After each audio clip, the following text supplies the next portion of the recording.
草蛇灰線呢個詞出自金聖嘆等人用嚟形容《水滸》和《紅樓夢》等明清小說中章節間上下勾連、時隱時現、彼此呼應嘅敘事結構。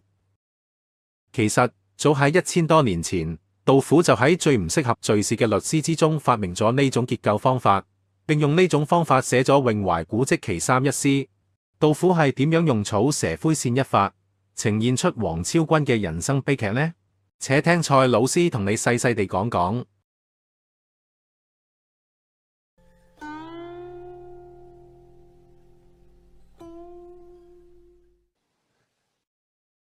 大曆元年，即766年，詩人杜甫宅居夔州，開始咗佢詩歌創作嘅巔峰階段，寫咗好多著名嘅祖詩，如大家熟知嘅《秋興八首》《百哀詩》等等。本集要講嘅《詠懷古蹟》就係杜甫喺夔州、江陵一帶觀覽古蹟所作嘅5首祖詩，其中第3首吟詠王昭君嘅詩係祖詩中最有名嘅一首。清人沈德潛將呢首詩視作詠昭君詩第一，講詠昭君詩，此謂絕唱，如皆平平。佢嘅說法得到好多人嘅贊同。今日我哋就逐聯分析，睇睇呢首詩究竟好喺邊度。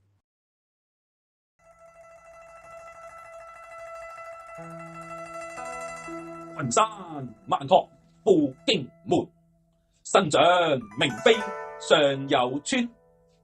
一去紫台連朔幕，獨留青冢向黃昏。畫圖散色春風面，還配空閨月夜雲。千載琵琶作胡語，分明怨恨曲中論。首聯氣勢宏偉磅礴，賦一字自有一種奔騰嘅氣勢，似乎千山萬壑都向荊門奔去。荊門匯聚群山，地靈人傑，所以孕育出4大美女之一嘅王昭君，亦就唔出奇。按照起承轉合呢個規律嚟講，頷聯應該係承，前面一聯氣勢宏大，呢一聯亦需得大場面先至能夠接得住。但呢首詩卻另闢蹊徑，喺頷聯就轉啦，營造出一片死寂嘅氣氛。本來讀者仲喺度想象如此美女會有點樣嘅燦爛嘅人生，結果冇諗到嘅係一場悲劇。呢一聯無論喺氣勢定係情感上，都係一種巨變。頷聯短短14個字，描繪咗王昭君嘅一生，用景物勾勒出佢人生悲劇嘅軌跡。呢啲景物都具有獨特嘅顏色，與王昭君唔同時期嘅人生狀況極為貼合。紫台係指王昭君喺漢宮嘅經歷，指呢種顏色暗示富麗堂皇嘅宮廷生活環境。朔漠則指北方嘅沙漠，而指王昭君出塞嫁俾匈奴夫韓耶單於。呢度嘅顏色亦隨之轉為灰淡，滿目荒涼。青冢係講王昭君身沒匈奴之域，今內蒙古呼爾浩特市南郊有王昭君墓，其墓表呈清代式，故名青冢。後面緊接住黃昏二字，讓整個畫面籠罩住陰氣逼人嘅氣氛。富麗堂皇嘅宮廷，轉眼變為不毛之地中嘅孤冢。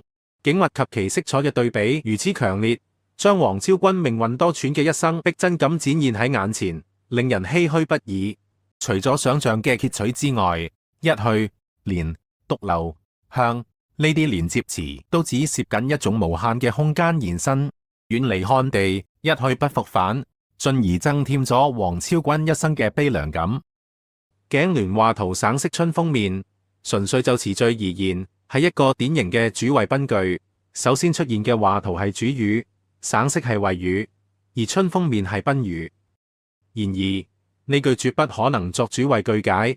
畫圖係冇生命嘅嘢，佢點樣能夠感知同認識春風面呢？顯然呢句只能作題評句解。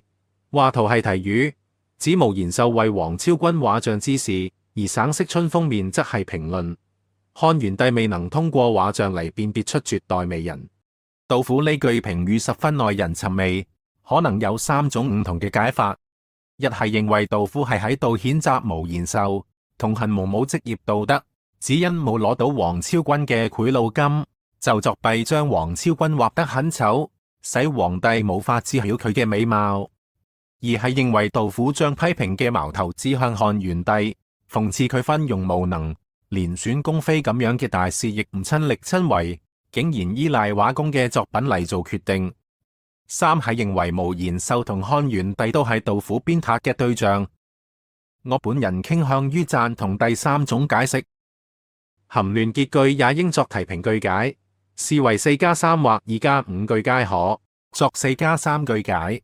環佩空歸係題語或話題，講王昭君嘅環佩叮當地翻咗嚟，而評語月夜雲則俾出咗令人遺憾嘅解釋。月夜中翻嚟嘅唔係人，而係一縷鬼魂而已。若作2+5句解，那麼環佩就係題語，而評語則表達出極度嘅失望。聽到環佩叮當之聲，但唔係王昭君真嘅歸來，只係佢虛無嘅幽魂而已。美聯胡語一說係昭君擅彈琵琶，自己作曲自己彈奏，或者係後人為佢嘅故事作咗琵琶曲子，呢兩種解釋都可以。分明怨恨曲中論，曲中分明咁可以聽到王昭君嘅怨恨。呢首詩唔單止寫咗王昭君嘅人生悲劇，仲重現咗佢嘅思想感情。另外，詩中仲融入咗杜甫自己嘅情感，詩聖詠王昭君，亦間接咁抒發咗自己被朝廷邊緣化嘅心情。王志釋道益有言：昭有國色，而入宮見道；公亦國事，而入朝見疾。正相似也，悲昭以自悲也。的確，杜甫呢首詠昭君嘅詩歌，就係喺對其遭遇深度同情之時，無法忘懷自己被拋棄朝廷之外嘅相似處境。梳理完整首詩，下面要講講我對呢首詩中間兩聯嘅獨特見解，欣賞一下杜甫係點樣喺律詩之中使用草蛇灰線嘅方法，令章節中上下勾連，時隱時現，令到敘事結構上彼此呼應。首先，我注意到呢首詩嘅結構並唔係杜甫常用嘅律詩結構。啱先講到呢首詩嘅轉係銜聯，由首聯壯觀嘅景物轉入死寂嘅人生悲劇，而成卻出現喺頸聯，因為佢承接咗銜聯所講嘅悲劇緣由。喺銜聯和頸聯中，上下兩句都係一種遞進嘅因果關係，亦就係我哋常講嘅流水對。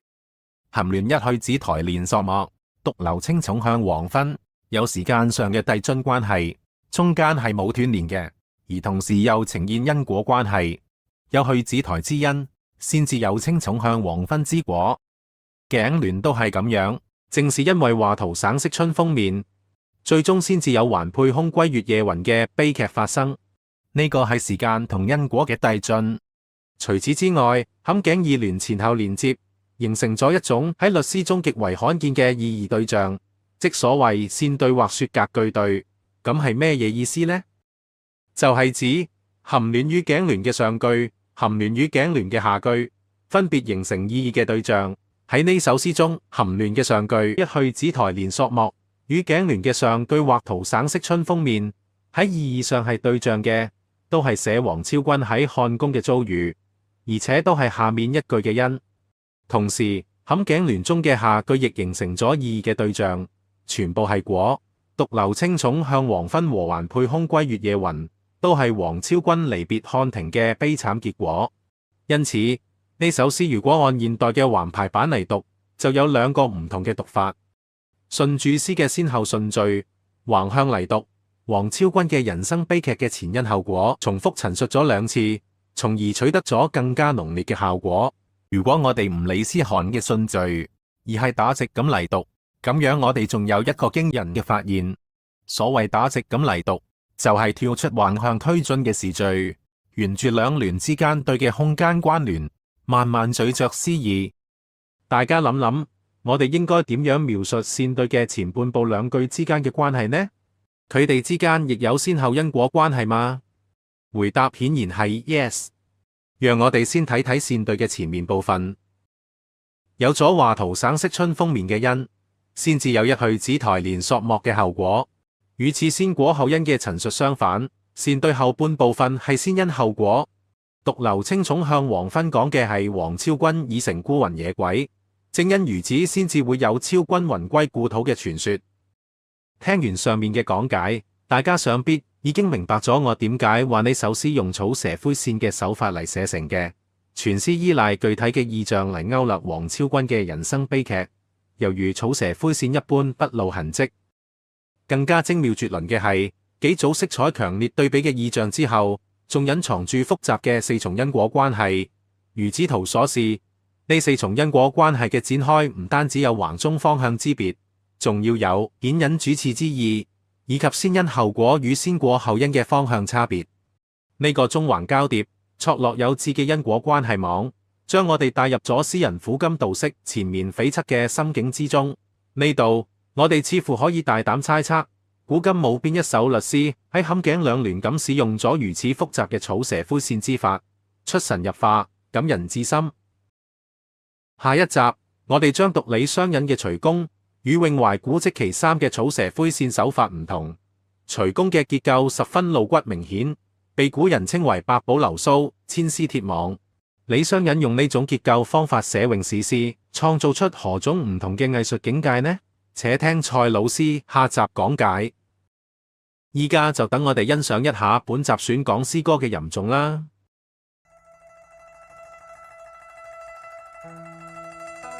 詠懷古蹟五首其三，杜甫。群山萬壑赴荊門，新掌明妃上有村。一去紫台連朔漠，獨留青蔥向黃昏。畫圖山色春風面，還配空歸夜月雲。千載琵琶作胡語，分明怨恨曲中能。